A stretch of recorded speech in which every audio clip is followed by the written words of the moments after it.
बोलो श्री नंगली निवासी भगवान की, बोलो श्री परमहंस दयाल जी महाराज की जय, बोलो श्री निजातम भगवान की जय, बोलो सच्ची सरकार की जय, बोलो श्री स्वामी जी महाराज की जय। मंगलाचरण को जयकारी में ही समाहित करते हुए, क्योंकि समय बहुत हो गया है, बहुत खुशी का दिन है कि हमें हर वर्ष अपनी दो दो हस्तियों का पावन प्राकट्य दिवस चंडीगढ़ की संगत सामूहिक रूप से मनाने का सौभाग्य प्रदान करती है। उनके जन्मदिन के बहाने हम हजूर महाराज जी फरमाया करते थे कि महापुरुषों का जन्मदिन हम मनाए न मनाए उन्हें कोई फर्क नहीं पड़ता, लेकिन उनके जन्मदिन मनाने के बहाने हमने अपने रूठे हुए जन्म को मनाना है। तो हम कितने भाग्यशाली हैं कि हम दो दो हस्तियों का यहाँ जन्मदिन मना रहे हैं, श्री परमहंस दयाल जी और श्री स्वामी जी महाराज। अभी अभी महात्मा जी ने एक शब्द कहा कि ईसाई धर्म में संत की डिग्री किसे मिलती है? जिसने अपने जीवन में कोई चमत्कार घटित किया हो। तो हम कितने भाग्यशाली हैं कि हमें ऐसे पूर्ण सद्गुरुओं, पूर्ण संतों का दरबार मिला, जिनके दरबार में पल पल पर, कदम कदम पर चमत्कार घटित होते हैं। देखने वाली आंख चाहिए, समझने वाला दिल चाहिए। अभी 31 मार्च को श्री स्वामी जी महाराज का पावन प्राकट्य दिवस श्री नंगली साहब में मनाया गया। काफी संख्या में संगत जगह जगह से उसमें शामिल हुई और बहुत हर्षोल्लास पूर्वक वो पावन दिवस मनाया गया। संगत हर जगह से आई हुई थी। जालंधर से भी, जब सभी जानते हैं श्री तिलकराज कपूर, हकीम तिलकराज कपूर, उनके परिवार को, वो परिवार भी आया हुआ था और खुशी का मौका था कि उनके घर में बच्चे का जन्म हुआ था काफी समय के बाद। और बड़े हर्षोल्लास पूर्वक सब जन्मोत्सव को, श्री स्वामी जी महाराज के जन्मोत्सव और उस बच्चे का मत्था टिकवाने के लिए श्री नंगली साहब के आए। बड़े हर्षोल्लास पूर्वक पूरा कार्यक्रम हुआ। जब वे जन्मदिन मनाकर मैं चमत्कार की बात करती हूँ कि हर पल चमत्कार हो रहे हैं। हमें देखने वाली आंख चाहिए और समझने वाला दिल चाहिए। हर पल घटनाएं घटित हो रही हैं। वो परिवार जन्मदिन मनाकर वापस गया। उनकी सब बहनें और बेटियां सभी आई हुई थी।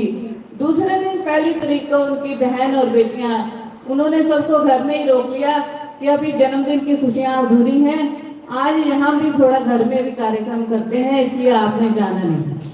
सब इकट्ठे बैठे श्री स्वामी जी महाराज की चर्चा कर रहे थे।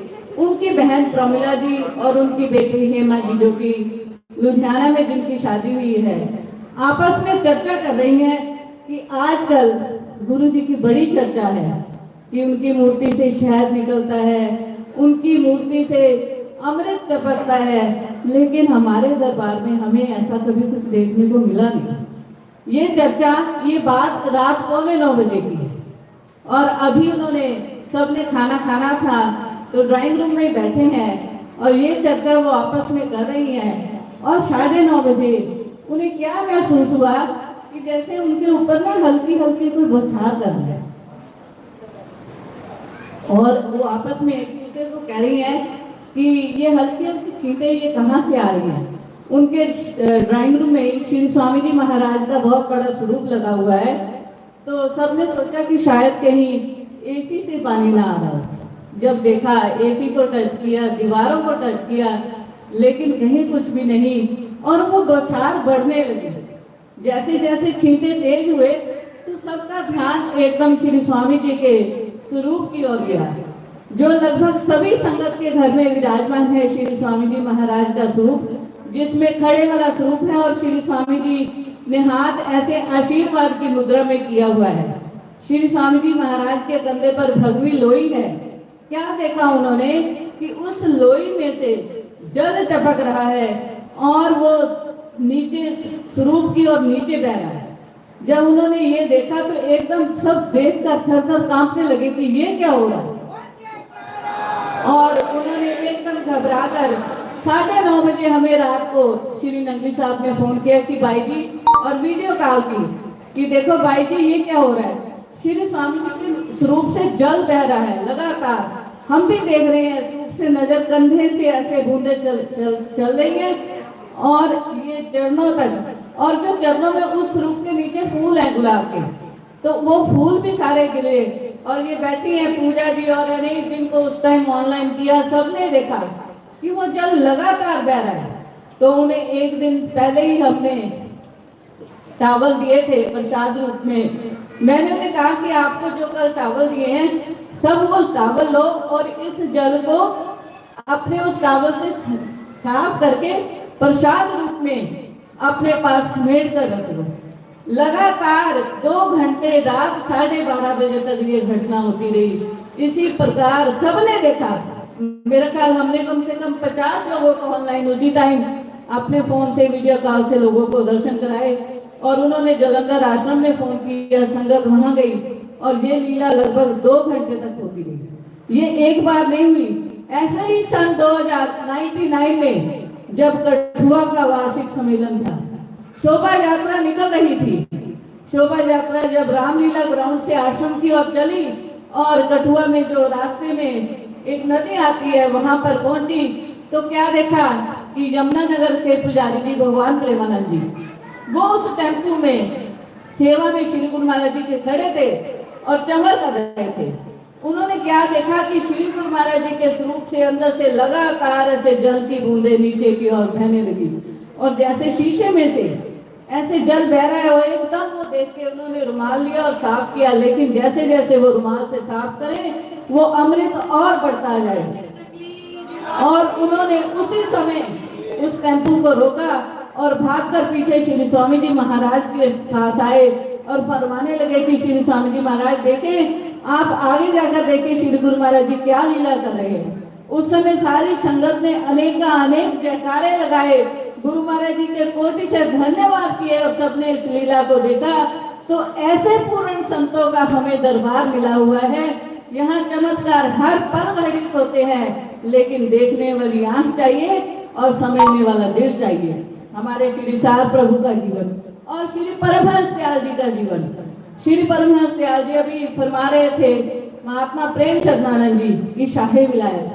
जब शाही विलायत श्री परमहंस दयाल जी टेरी में विराजमान थे, टेरी के नवाब की तो श्री परमहंस दयाल जी के चरणों में बहुत श्रद्धा थी, लेकिन उसका जो मंत्री था वो इतनी श्रद्धा नहीं रखता था। उसके दिल में ये जलन रहती थी कि मेरा नवाब इस हिंदू पीर के पास क्यों जाता है। तो वे हमेशा शिकायत करते थे कि हम मुसलमान पीरों में बहुत शक्ति है।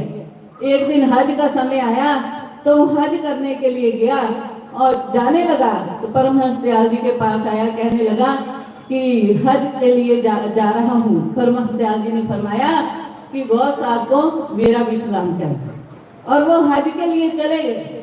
जब हज के लिए वो पहुंचा और गौस उल आजम के पास पहुंचा और उन्होंने मत्था टेका और श्री परमहंस दयाल जी का भी संदेश दिया, तो उन्होंने कहा कि मेरे पास तुझे देने के लिए कुछ नहीं है, क्योंकि तुम मेरी प्रजा नहीं है। कहने लगे ये आप क्या फरमा रहे हैं। कहने लगे शाही विलायत तेरे पास बैठे हैं। शाही विलायत कौन होते हैं? जो फकीरों के शहंशाह, फकीरों के शहंशाह तेरे पास बैठे हैं। तुझे जो कुछ मिलेगा उनसे मिलेगा, उनसे मेरी दुआ सलाम कहना। तो उन्होंने उस समय उसने कहा कि हुजूर श्री परमहंस दयाल जी को तो इस समय फालिज है, अगर वो फकीरों के शहंशाह हैं तो वो अपना ये फालिज क्यों नहीं दूर कर लेते। उस समय श्री परमहंस दयाल जी ने फरमाया इस समय जो द्वितीय विश्ववार चल रही है, विश्व युद्ध चल रहा है, इसमें उन्होंने अपना एक साइड उस युद्ध में विश्व कल्याण के लिए दे रखी है। ऐसी हमारी वो हस्ती, वो जर्मन का युद्ध चल रहा था और श्री स्वामी जी की लीला देखिए कि श्री स्वामी जी ने भी अपना शरीर जर्मन में जाके दिया। कैसे वो कहते ना हस्तियां ये अंशावतार होते हैं। भगवान शंकर का अंशावतार हनुमान, ये कोई समझ सकता है? ये फकीरी राज की बातें हैं। इन्हें कोई नहीं समझ सकता हम कितने भाग्यशाली हैं। हमें ऐसे उच्च फकीरों के दरबार मिले हैं। हमारा तो उनकी शरण में आने से ही कल्याण है। बस मालिक से यही प्रार्थना करनी है कि हमें आपका दरबार मिला रहे। और जब वह वापस आया, उसने परमहंस दयाल जी से आकर सारा समाचार फरमाया और कहा, उस संशय फिर भी नहीं गया। कहने लगे, महाराज जी आपको ये जो पाली है। उसी समय परमहंस दयाल जी ने आवाज दी, भैया बग्गी लेके आओ, हम सैर के लिए जाएंगे। उसी समय अपनी चारपाई से उठे और चलकर उस बग्गी में बैठ गए और सैर के लिए गए। और जब वापस आए और फिर वही आवाज दी, भैया पकड़कर हमें उतारो। तो महापुरुषों की मौज को कोई नहीं समझ सकता। हम बड़े भाग्यशाली हैं कि ऐसी हस्तियों ने हमें अपने चरणों से लगाया है। हमारा कल्याण ही कल्याण है, इसमें कोई शक नहीं है। हमें मालिक से यही प्रार्थना करनी है कि ऐसे सुहाने मौके हमें हर साल वो बख्शते रहे और हम उनके गुणानुवाद गाकर अपने जीवन का कल्याण करते रहें। इन्हीं चंद शब्दों को स्वीकार करें। बोलो जयकारा बोल मेरे श्री गुरु महाराज की जय।